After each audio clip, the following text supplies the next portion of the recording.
Hello, so my name is Olivia and I'm owner of Little Lapins. I make lots of whimsical felt creations, and today I'm going to show you how to make one of these needle felted sleeping mice. Okay, so there are loads of different ways of needle felting, loads of different techniques to get your shape. I'm going for the quickest and easiest thing that I can do because that's just me. So first of all, you need a polystyrene ball. This one is probably about 4 centimetres in diameter, but you can kind of do any style you want. And then I'm going to take some of this wool roving. I'm just going to pull it very gently, and I'm going to start kind of layering it one on top of the other like this. So that just gives me a nice even texture. I'm then going to place my polystyrene ball on top, and then I'm just going to start to try and wrap it round very gently, but I'm not wrapping it round all the way around. And then I'm going to take my needle puncher, and in here I've got I think this one is 5 serrated needles on here with a little safety case so I don't prick my finger. And then I'm just going to start jabbing it, and what that does is it starts to bond all of the fibres together. So I'm just going to keep going round.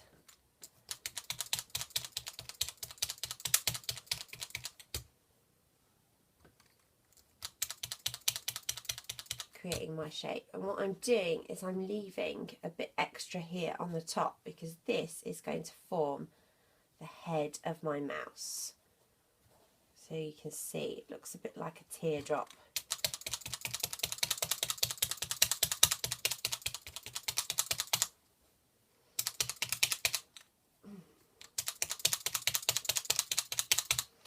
You'll have to excuse my croaky voice today, but I'm just getting over having laryngitis, so it's all a bit croaky.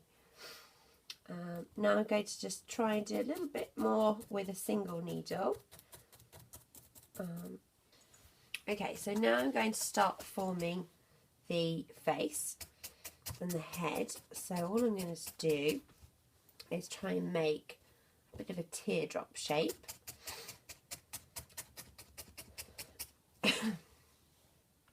I'm going to take this and I'm going to start to kind of roll it under to kind of create this triangular shape. And then I'm going to jab around what would be the mouse's neck.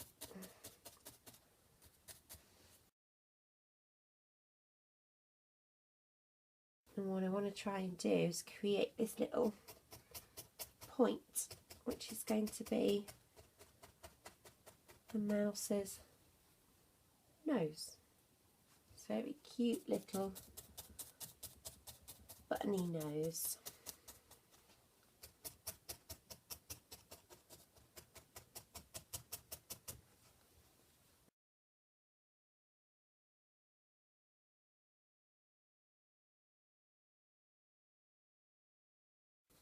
And there we go.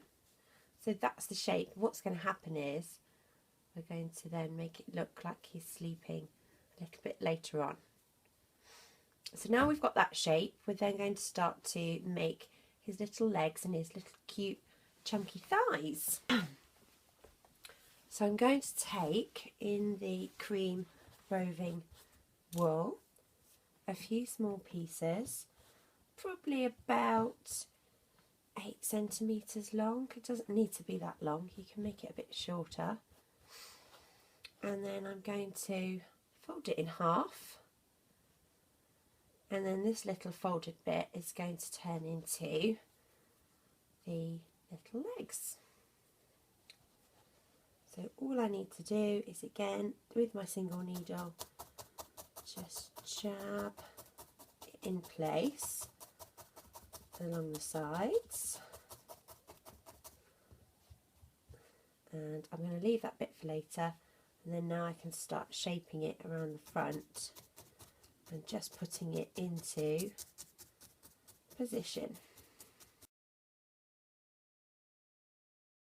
So that's one little thigh, and then you just need to do the other one.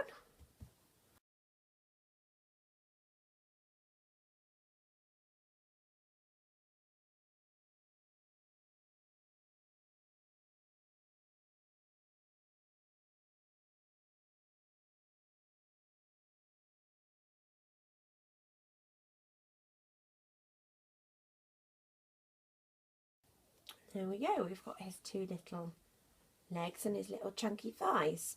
So now I've got most of the shaping, I'm going to start doing the feet, the cute little feet and the arms, and just start to add the smaller details of the mouse. So I'm going to do pink feet for this one today. So all I'm taking, probably don't even need that much actually.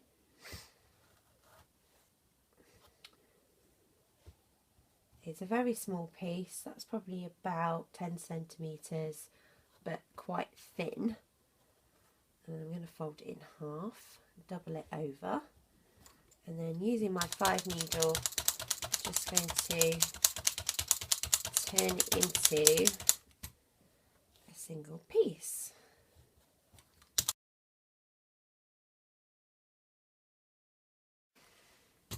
And then with my single needle I can start forming it into what's going to look like a little foot.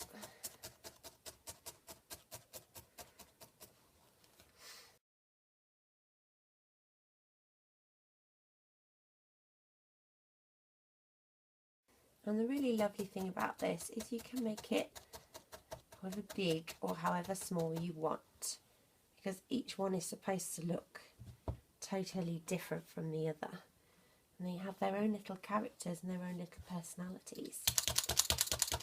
So I'm going to do the other one now.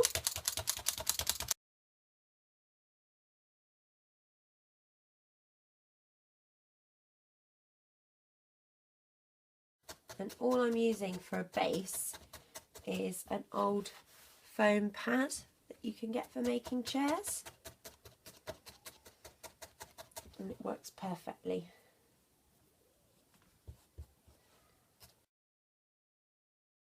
So those are my two little feet. I'm going to do a slightly smaller version for the arms, or is it little paws.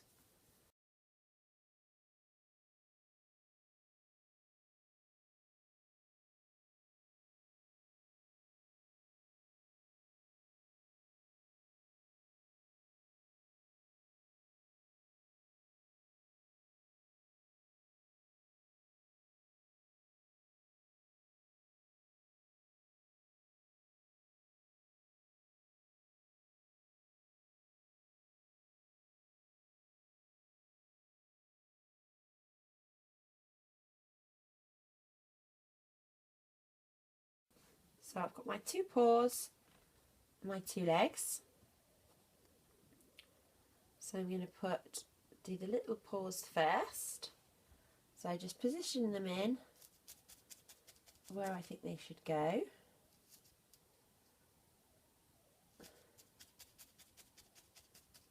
And I kind of want them a little bit loose. You can shape them if you want to get a slightly better shape. There's one, and then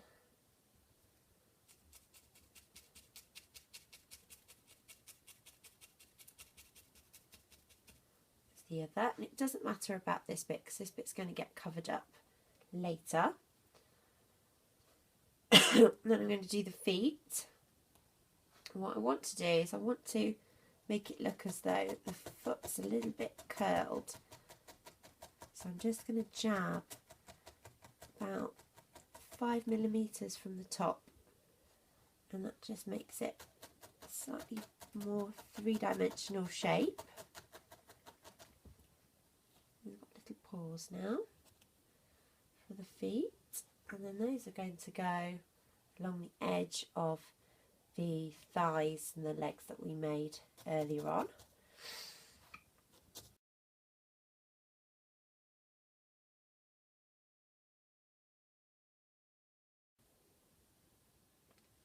Okay, so the next thing I'm going to do is the tail. So again, I've just got another long, probably about 10 centimetre strand.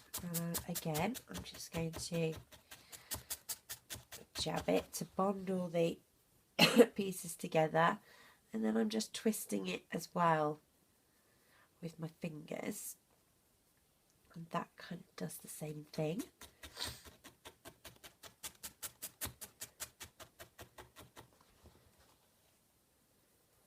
Until I've got the tail shape that I want. And then all I'm going to do is place the tail along the bottom, in between the legs. And then I'm just going to, again, jab it in place. And I don't have to worry about this. This is going to go back here and be covered up later on. So that's the tail. Then I'm going to attach the ears. Got my little arms. Next thing is the ears. So I'm going to take another 2 roughly the same size pieces. And then using my 5 needle, I'm just going to start to flatten them out. Fold them over, and then with my single needle I'm going to start to shape them into a circular shape around the edge, to lift it and turn it over.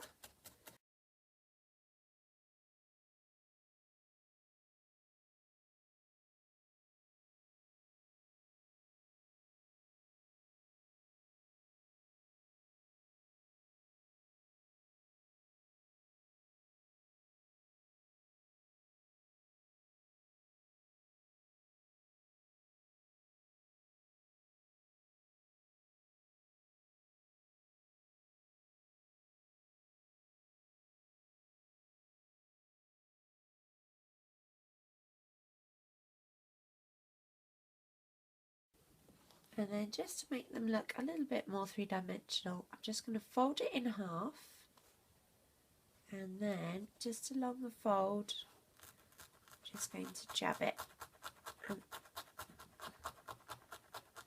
it's going to give it a slightly more ear shape.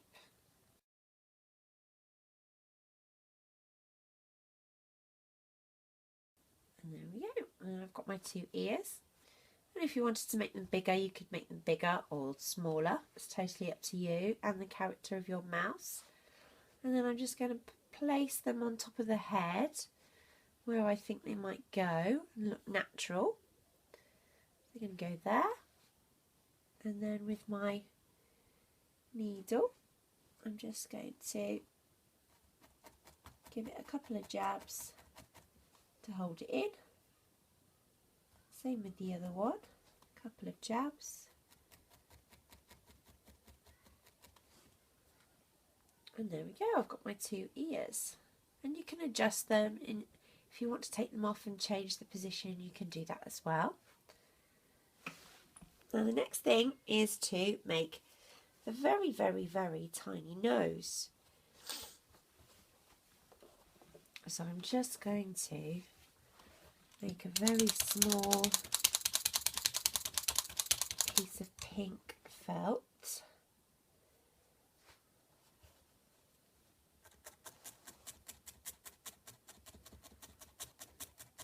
I'm going to start to try and create a triangular shape.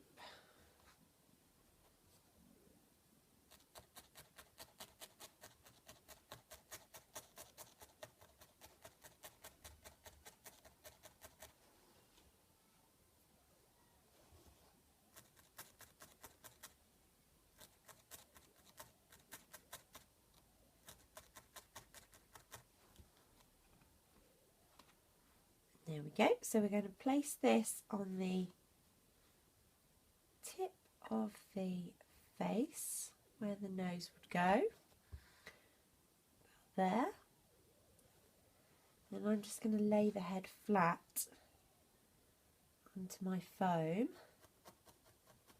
and just start to jab it in place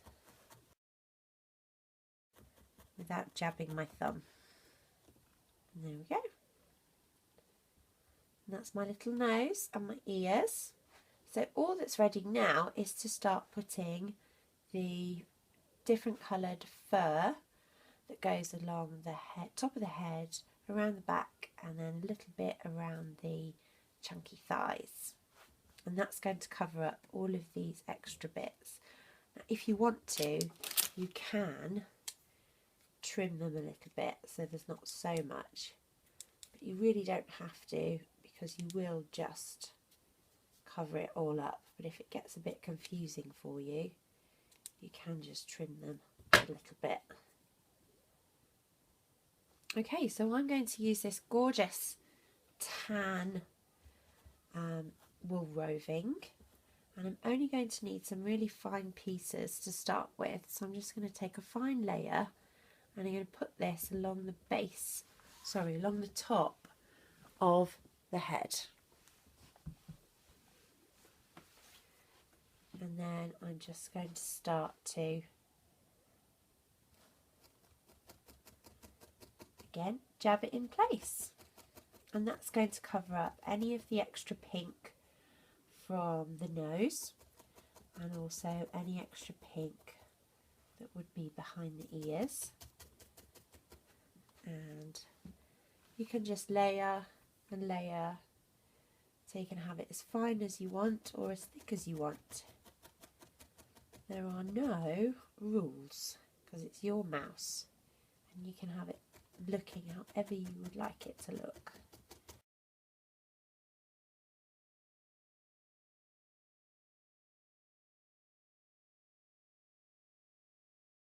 And there are so many different beautiful colours that you can buy.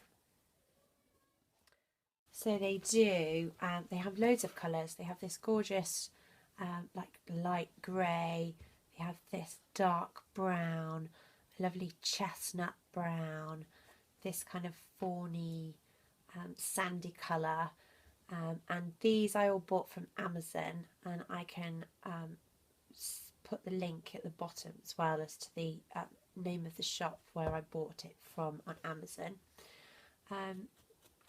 So yeah, you can try any different colour you would like, and that just changes the character as well. So then once you have it all covered like this, you can then start to do the eyes. So all you really need to do for the eye is make a very small indentation. So you're creating your own line along here. And then what you want to do is you want to take a very, very thin strand of either dark grey, or if you'd prefer to use black, you can, about that thin. And then you're going to place it in the indentation that you've made. As you can see, I've already done it. And then all you're going to do is you're going to jab it into position. Like that. And there you have it. You have your little mouse. You need to do the other side as well. So again, make sure you make your indentation. You can see there. So you're kind of creating a slightly curved line. You then put your thread in,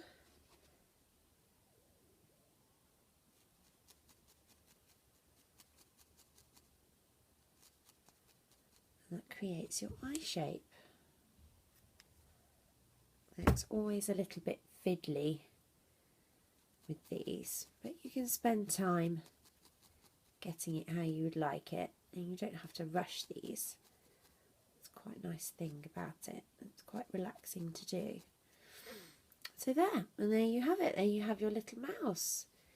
And you can just adjust him and make any slight changes if you want. If you want to just adjust the shape or adjust the positioning, you can just do that with your single needle.